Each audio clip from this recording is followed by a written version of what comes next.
Characters are the heart of what makes up a show, and when you're watching these characters, one of the main emotions you can feel for them is sadness. Characters that you see really go through some shit, to the point where you just want to give them a big old hug and tell them everything's gonna be okay. Yeah, that's pretty much what I'm gonna be talking about again. Characters I feel bad for, part 3. And to start off, I'm gonna go to the character that compelled me to make another video on this. Denji from Chainsaw Man. Anime spoilers ahead. You know, when Chainsaw Man first came out, the clips I saw had me thinking the man was just down bad. From the udon scene to his life goal being to lose his virginity, before watching the show, I thought that was just one of his main characteristics, like any other down bad character that can be found in anime. But when I finally watched the show, I found that the portrayal doesn't nearly paint the full picture of Denji. Cause while he can be described as down bad, the more I watched, the more I realized this man is really just a certified victim. Starting when Denji was just a kid, he had no mom and his dad hung himself because he couldn't pay a debt to the Japanese mafia. So the mafia saw this and decided to make what looks to be an 8-year-old kid take responsibility to pay off the debt. And this was a pretty large debt too, 38 million yen, around 250k USD. So as you can see, right off the bat, the man was set up for failure. After basically his entire childhood and teens, he pretty much lives in extreme poverty as a devil hunter, so poor to the point where he had to sell his own eye and kidney just to get some money. And the little money he got from devil hunting, the mafia just took right back for a debt that he wasn't even responsible for in the first place. And then he gets set up by the mafia, dies, fuses with Pochita, and officially becomes Chainsaw Man. Becoming Chainsaw Man, he meets Makima, and she takes him in. Now, even at first glance, you can tell there's something off about Makima. I mean, one of the first conversations she has with Denji, she damn near admits she doesn't see him as an equal human. And at first, my man was standing his ground. I was low-key impressed. Until she bought him udon, gave him a jacket, and folded instantly. Can't say I necessarily blame him though. Anyways, what I just described is the other part about Denji that makes me feel bad for him.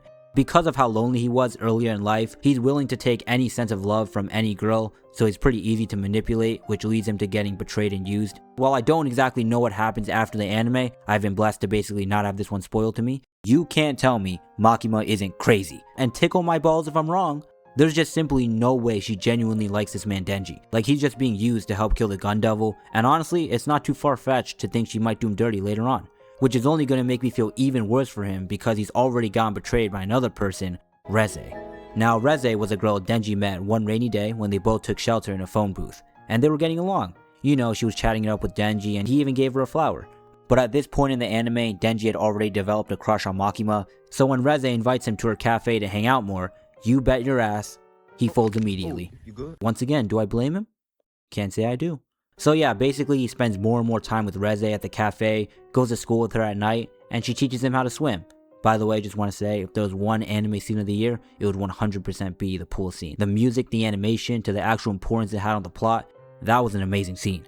But as I said earlier, Denji gets betrayed because Reze turns out to be the bomb devil, and she only ever got close to Denji to take his chainsaw heart. And then she spends a good portion of the movie trying to hunt Denji down. Even after Reze fails but actually seems to genuinely like Denji, Makima kills her before she can meet him again. So as you can see, Denji throughout the show just can't catch a break.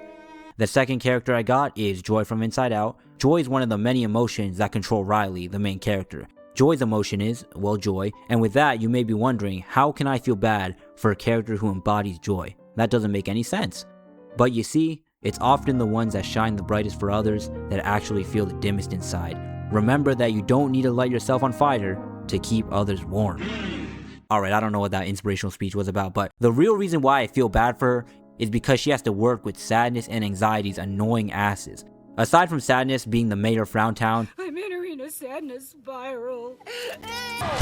and anxiety, whose name just reminds me of the super underrated and unknown song by Dochi that I just absolutely love. It was not played enough. They just seem like terrible people to work with. I swear Joy would have everything under control, and all these two would have to do is listen to Joy. Sadness and anxiety, you guys are not needed every second of Riley's life. There's a time and place for you. But nah, these two blatantly ignore Joy just for them to go and do some extra shit and fuck it all up. Then Joy is the one that has to go and travel land and sea just to fix the mess the other two made. She just doesn't deserve to have to deal with all that. Next up, Barry Allen, aka The Flash. He's got to deal with Reverse Flash. Enough said. On the list, the girl and dog from the Happier music video. Now, as long as you are above the age of like 13, you probably heard this song Happier playing a lot back in 2018. And the song is catchy, you know, typical radio music. But to me, what was really memorable about it was the music video. because the music video has gotta be one of, if not the saddest music video I've ever seen. I don't even know why this music video went with the song that's called Happier. Like, watching that video did not make me feel happier. The music video starts with a young girl at her birthday party who has received a puppy as a birthday present. And as time passes, we see that she grows closer and closer to her dog, basically growing up with the dog. Then the video cuts to her in high school where things aren't going as smoothly. She gets bullied for wearing braces and gets picked last on a soccer team, but you know, she'll get through it because she still has her dog, right? Right? As the music video goes on, it shows the dog growing old, and the girl and her family ultimately have to make the tough choice to put the dog down. And the scene where the dog puts their paw on the girl right before they're about to get put down, that shit was too sad, bro. We all cried to this music video when it first came out, don't lie. There's just something extra sad about when dogs die. They're cute, loyal, man's best friend. I haven't had a dog yet, I definitely plan to, but I just know a bond with your dog is something special, which is what makes me feel that much more bad.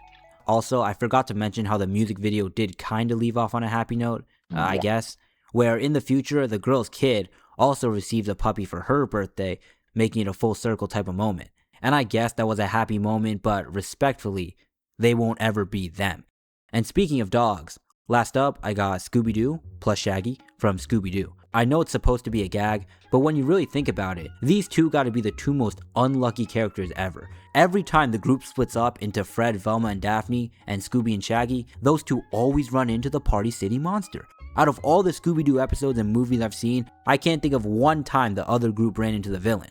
They're also the two that are always used as bait to catch the bad guy, every single time. And I guess that's on them for agreeing to put their life at risk for a few Scooby snacks. They're low-key some dumbasses for that. But you mean to tell me the other three don't see this and volunteer to do it sometimes? Because if you can recall, Scooby and Shaggy aren't even the ones that wanted to be there in the first place. Fred, Velma, and Daphne are the ones that want to solve the mystery, but make Scooby and Shaggy do all the dirty work. That doesn't seem too fair to me. So yeah, that's gonna end the video. I really love the Resi movie. I just want to say that again. It was a freaking fantastic movie. Thanks for watching. Check out my other videos if you want, and goodbye. If he can't break bread, he fake. I had one more buck on my plate. It was me and bro, we was in the store and both of us got 50 cent cake.